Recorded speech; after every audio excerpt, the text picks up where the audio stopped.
भगवत गीता विश्वरूप दर्शन योग अध्याय 11 श्लोक 28 से 34 और उनकी व्याख्या। श्लोक 28 यथा नदीना बहवोम्बुवेगाः समुद्र में वाभिमुखा द्रवन्ति तथा तवामी नरलोकवीरा विशन्ति वक्त्राण्यभिविज्वलन्ति। अनुवाद।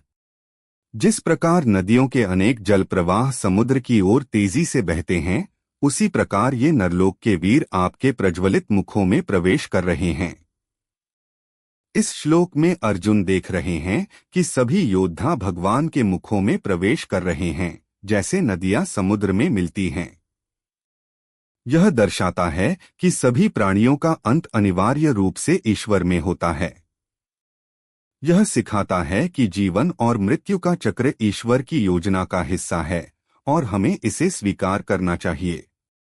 श्लोक 29 यथा प्रदीप्तं ज्वलनं पतंगा विशन्ति नाशाय समृद्ध वेगाः तथैव नाशाय विशन्ति लोकाः तवापि वक्त्राणि समृद्ध वेगाः। अनुवाद। जिस प्रकार पतंगे तीव्र गति से प्रज्वलित अग्नि में नाश के लिए प्रवेश करते हैं, उसी प्रकार ये लोक भी तीव्र गति से आपके मुखों में नाश के लिए प्रवेश कर रहे हैं। अर्जुन भगवान के मुखों में प्रवेश कर रहे लोगों को पतंगों के समान देख रहे हैं, जो आग में जलने के लिए प्रवेश करते हैं। यह श्लोक जीवन की अनिश्चितता और नश्वरता को दर्शाता है।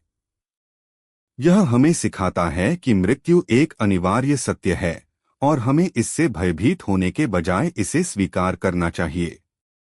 श्लोक 30 लेलेह्यसे ग्रस्मानः समन्तात् लोकान् समग्रान् विनैर्ज्वलद्भिः तेजोभिरापूर्य जगत् समग्रं भासस्तवो ग्राह प्रतपन्ति विष्णु। अनुवाद।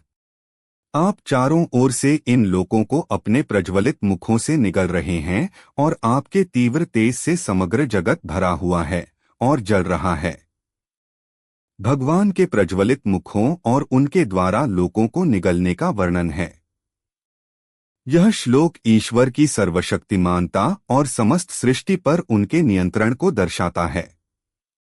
यह हमें यह सिखाता है कि ईश्वर की महिमा और शक्ति को समझना हमारे लिए आवश्यक है और हमें उनके प्रति श्रद्धा और विनम्रता रखनी चाहिए। श्लोक 31 आख्याहि मे को भवानुग्ररूपो नमोस्तुते देववर प्रसीद विज्ञातुमिच्छामि भवन्तमाद्य न ही प्रजानामि तव प्रवृत्तिं। अनुवाद।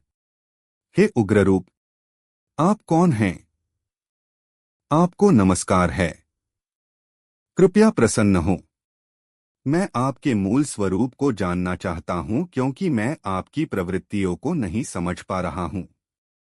अर्जुन भगवान के उग्र रूप को देखकर उनसे पूछते हैं कि वे कौन हैं। यह श्लोक यह सिखाता है कि जब हम ईश्वर की महिमा और शक्ति का अनुभव करते हैं, तो हमारी जिज्ञासा और ज्ञान की भूख बढ़ जाती है। हमें ईश्वर के वास्तविक स्वरूप और उनकी महिमा को समझने का प्रयास करना चाहिए। श्लोक 32 श्री भगवानुवाच कालोऽस्मि लोकक्षयकृत प्रवृद्धो लोकान् समाहर्तुमेह प्रवृत्तः ऋतेऽपि त्वा न भविष्यन्ति सर्वे येवस्थिताः प्रत्यनीकेषु योधाः। अनुवाद। भगवान ने कहा, मैं काल समय हूँ जो लोकों के विनाश के लिए प्रवृत्त हुआ हूँ। यहाँ उपस्थित योद्धाओं का नाश करने के लिए आया हूँ। तेरे बिना भी यह सब योद्धा जो विरोधी पक्ष में हैं, नष्ट हो जाएंगे। भगवान श्री कृष्ण कहते हैं कि वे काल समय हैं जो लोकों का विनाश करने के लिए प्रवृत्त हुआ है। यह श्लोक यह सिखाता है कि समय सर्वनाशक है और इसके सामने कोई नहीं टिक सकता। हमें समय की महिमा को समझना चाहिए और उसे आदर देना चाहिए। श्लोक 33 तस्मात् त्वमुत्तिष्ठ यशो लभस्व जित्वा शत्रून् भुङ्क्ष्व राज्यं समृद्धम् मया वैते निहताः पूर्वमे निमित्तमात्रं भव सव्यसाचिन्। अनुवाद। इसलिए उठो और यश प्राप्त करो, शत्रुओं को जीतकर समृद्ध राज्य का आनंद लो।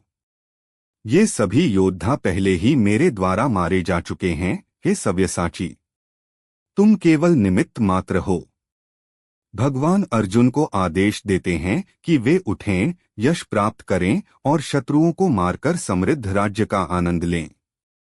यह श्लोक हमें यह सिखाता है कि हमें अपने कर्तव्यों का पालन करना चाहिए और यह समझना चाहिए कि ईश्वर के द्वारा पहले ही सब कुछ निर्धारित हो चुका है। हम केवल निमित्त मात्र हैं। श्लोक 34। द्रोण च भीष्मं च जयद्रथं च कर्ण तथान्यान्पि योधवीरान् मया हतास्त्वं जहिमा व्यथिष्ठा युध्यस्वजेतासि रणे सपत्नान्। अनुवाद। द्रोण, भीष्म, जयद्रथ, कर्ण और अन्य योद्धाओं को मेरे द्वारा मारे जा चुके हैं, इसलिए तू इन्हें मार और भयभीत न हो। युद्ध कर, तू युद्ध में शत्रुओं को जीतेगा। भगवान अर्जुन को बताते हैं कि द्रोण, भीष्म, जयद्रथ, कर्ण और अन्य योद्धा पहले ही मारे जा चुके हैं। अर्जुन को केवल अपने कर्तव्यों का पालन करना है।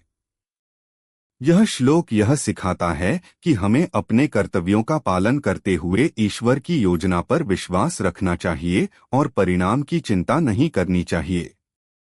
समग्र व्याख्या।